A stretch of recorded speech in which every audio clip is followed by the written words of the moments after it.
पहिले पहिले जब देखनी तोहरा के दिलवा में कुछ कुछ होखे लागल।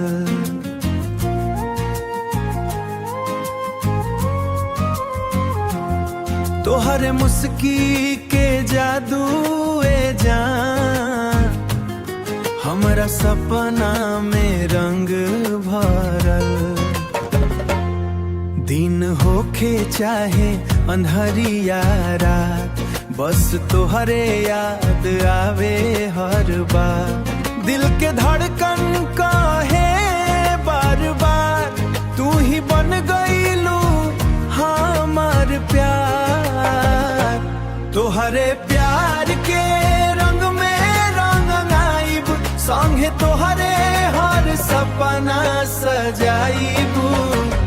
जन्म जन्म तक साथ निभाइबू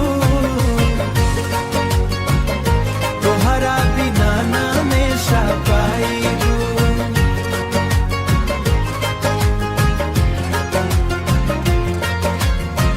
तोहरे नया नवा समुंदर जैसन डूबे के मन हरदम करे।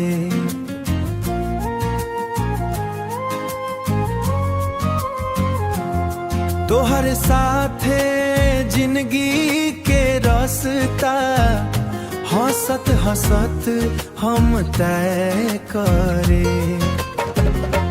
तोहरे प्यार के रंग में रंगाइब संगे तोहरे हर सपना सजाइबू। जन्म जन्म तक साथ निभाइबू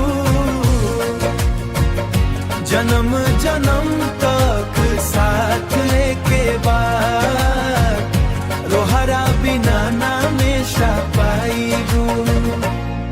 रउआ मिल गईलो किस्मत बन के।